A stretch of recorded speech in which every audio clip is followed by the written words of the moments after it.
जितने भी कुंवारे हैं हमारे विधानसभा के अंदर प्रत्येक कुंवारे का विवाह कराएंगे। स्वागत है आप सभी का। आप देख रहे हैं न्यूज स्टेज मीडिया की स्पेशल इंटरव्यू सीरीज राजनीति और आम आदमी। आज हम पहुंचे हैं खेतड़ी विधानसभा में। यहाँ पर हम इस खास मुलाकात में आपको रूबरू करवाएंगे जयदीप जी फागना से। इनसे जानेंगे सबसे पहले इनके राजनीतिक जीवन के बारे में, खेतड़ी की जो समस्याएं हैं, जो जन जन की समस्याएं हैं, उन पे इनकी नज़र है वो कितनी सटीक नज़र है, और अगर ये चुनाव लड़ने का मूड बनाते हैं क्या क्या इनके मुद्दे रहेंगे, युवाओं के लिए इनकी क्या सोच है, किस तरह से युवाओं को आगे ले जाना चाहते हैं। तो जयदीप जी आपका बहुत बहुत स्वागत है। धन्यवाद राम राम साहब। जयदीप जी मैं देख रहा हूँ कि आपके हाथ में ये हनुमान जी की गदा है, क्या राज है इसका?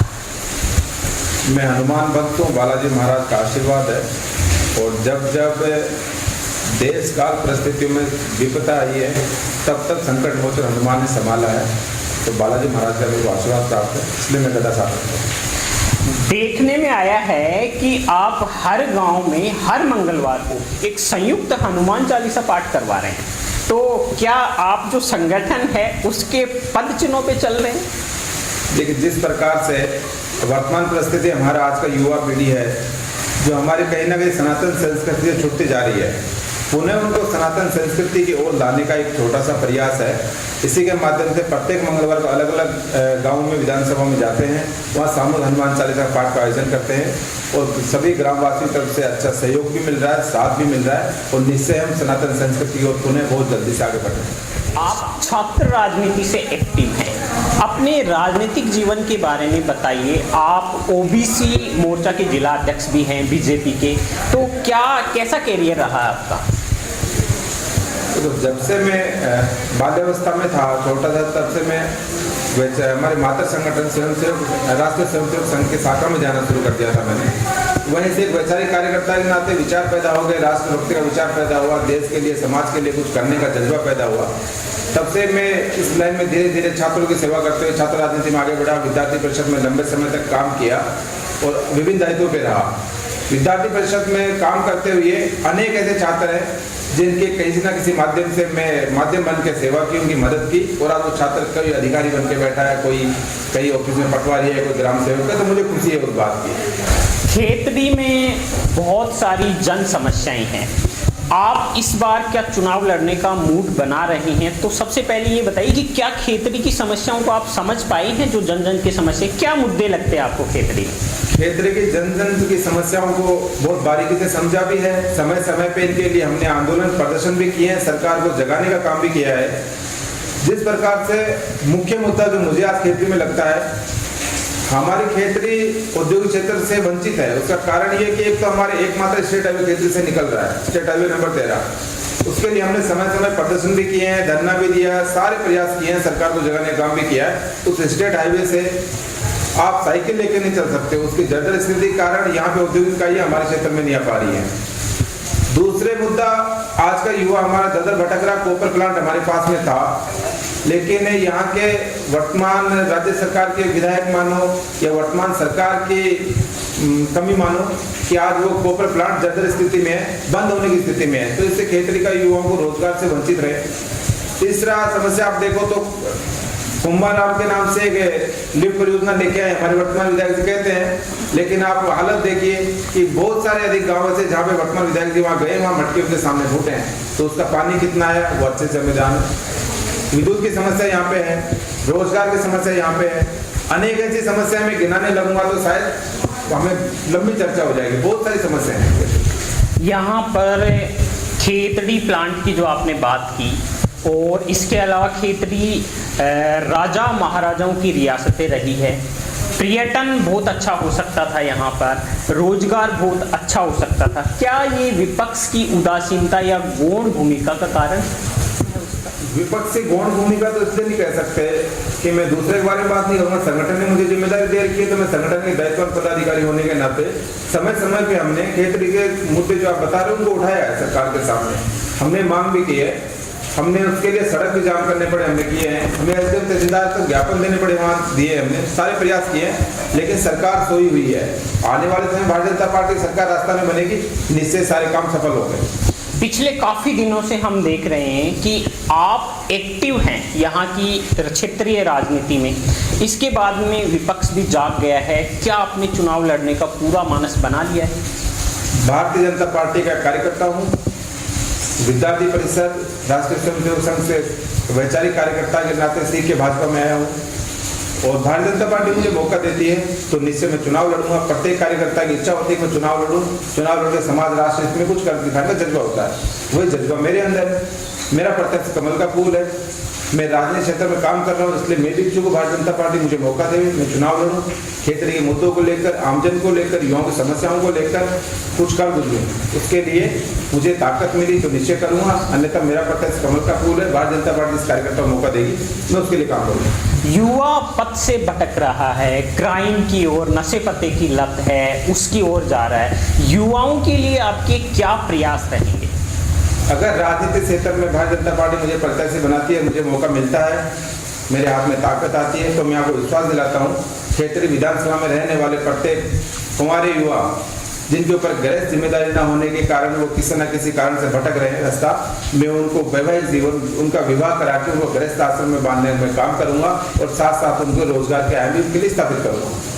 तो क्या आप जो कंवारे हैं उनके लिए विवाह का प्रबंध करेंगे? बिल्कुल, जितने भी कुंवारे हैं हमारे विधानसभा के अंदर उनको सूचीबद्ध करके उनका विवाह की योजना बनाए तो प्रत्येक कुंवारे का विवाह करेंगे।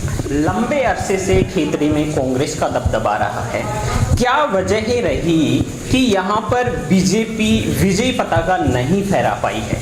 क्या समस्याएं मानते हैं या क्या लोगों के विचार हैं बीजेपी के लिए यहाँ के क्षेत्र में? खेतड़ी विधानसभा की जनमानस की जो भौगोलिक स्थिति देखी जाए, खेतड़ी की जनता का जो मानस देखा जाए, निश्चय भाजपा वैचारिक संगठन के कार्यकर्ता यहाँ अधिक संख्या में है और भारतीय जनता पार्टी को इस बार 2023 में कमल खिलाने में कोई दिक्कत नहीं आएगी। हम निश्चित 2023 में कमल का फूल खिलाएंगे। पीछे क्या रहा क्या नहीं रहा उन विषयों पर मैं नहीं जाऊंगा, लेकिन आपको विश्वास दिलाता हूँ 2023 के अंदर खेतड़ी विधानसभा से कमल का प्रत्याशी चुनाव जीत के जयपुर विधानसभा में बैठेगा।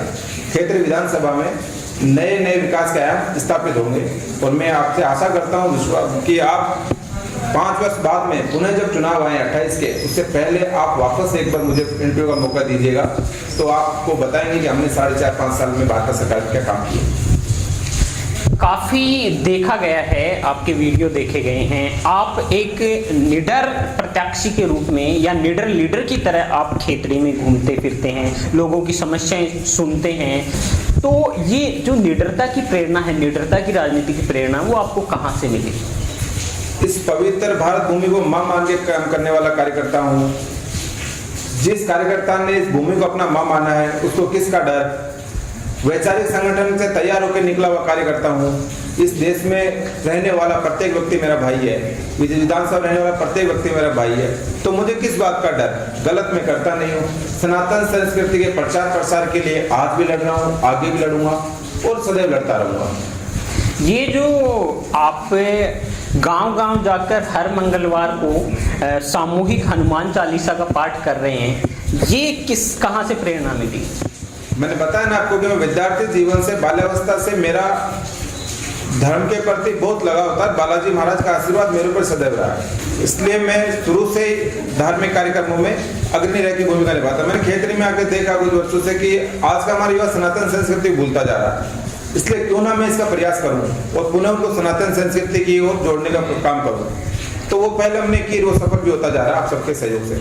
आप युवा हैं पर खेतड़ी में बड़े बड़े दिग्गज नेता चुनावी मैदान में हैं, मंत्री तक यहाँ से दिए हैं, विधानसभा में गए हैं। आप अपनी पोजीशन को कहाँ पर देख रहे हैं खेतड़ी में? मैं अपनी पोजीशन को भारतीय जनता पार्टी के कार्यकर्ता के नाते देख रहा हूँ। जब भारतीय जनता पार्टी का कार्यकर्ता तय कर लेता है, जब भारतीय जनता पार्टी तय कर लेती है तो बड़े बड़े पहाड़ ढह जाते हैं, इसमें कोई किंतु परंतु नहीं है। और मैं एक सामान्य कार्यकर्ता हूँ, सामान्य घर से निकला हुआ कार्यकर्ता हूँ। मैं युवा हूँ, युवाओं के दिल की बात जानता हूँ, पढ़ा लिखा हूँ, प्रोफेशन मेरा वकालत है। तो ऐसा नहीं कि मैं पढ़ा लिखा नहीं हूँ, तो पढ़ा लिखा होने के कारण मैं बड़े बुजुर्ग माताओं, बहनों, युवाओं सबकी भावनाओं को समझता हूँ और मुझे मौका मिला तो निश्चय मैं उन सबकी भावनाओं के अनुरूप क्षेत्र में काम करूँगा। राजनीति में ये संभव नहीं है कि विरोधी नहीं हो। आपके पक्ष के लोग, विपक्ष के लोग बहुत होंगे, तो आपके जो पक्ष में हैं उन लोगों के लिए आपका क्या संदेश रहेगा, विपक्ष में हैं या विरोधी हैं उनके लिए आपका क्या संदेश रहेगा? मेरे पक्ष में जो लोग हैं उनको मेरे एक ही बात कहनी है कि ये हमारी कोई जानी दुश्मनी नहीं है, कोई हमारी लड़ाई नहीं है, ये विचार की लड़ाई है, ये वैचारिक परिवार की लड़ाई है, विचारों की लड़ाई है। इसलिए मेरे साथ जुड़ा हुआ प्रत्येक कार्यकर्ता अपने आप को माँ भारती का सेवक मानते हुए मैं इस भारत भूमि के लिए कुछ कर गुजरूं, मैं इस भारत देश के लिए कुछ कर गुजरूं, ऐसी भावना रखते हुए दिन रात अपने मेहनत करके अपने कार्य करते रहे। 2023 के अंदर कमल का फूल खिलाएं। मेरे विरोधी लोग हैं, मैं उनको बता देना चाहता हूँ, क्योंकि विरोधी हैं मेरे दुश्मन नहीं हो सकते, वो वैचारिक विरोधी हो सकते। मैंने आज तक कोई ऐसा गलत करते नहीं किया कि वो मेरे जाने दुश्मन बन जाए, और मैं माँ भारती का सपूत हूँ। इसलिए विरोधी मेरा भारत माता का आशीर्वाद है, तो विरोधी मेरा ऐसा कुछ चाहेंगे तो कुछ नहीं बिगड़ेगा, क्योंकि माँ का आशीर्वाद होता है तो उस पर बड़ी बड़ी बाधाएं टल जाती है। क्या खेतड़ी में बदलाव हो पाएगा इस बार? निश्चय खेतड़ी के अंदर कमल का फूल खिलेगा, तय है। इस बात को खेतड़ी की जनता ने तय कर लिया है। आप सबके आशीर्वाद से, आप सबके आमजन के सहयोग से ये कार्य 2023 में होने जा रहा है। इसमें आहुति देने से खेतड़ी की जनता प्रत्येक कार्यकर्ता ना चुके। तो ये थे जयदीप जी फागड़ा, जिन्होंने सारी समस्याएं बताई, अपने मुद्दे बताए, एजेंडे बताए कि ये किस तरह से जन जन से मिल रहे हैं और कितनी सटीक नज़र इनकी जन जन की समस्याओं पे है। ये खेतड़ी की समस्याओं को सुलझाने के लिए तत्पर है। इनका बोलना है अगर मुझे मौका दिया गया तो मैं खेतड़ी को बदल के रख दूंगा। ऐसे ही और इंटरव्यू सीरीज आपको हमारे चैनल पे मिल जाएंगी। जय हिंद, जय भारत।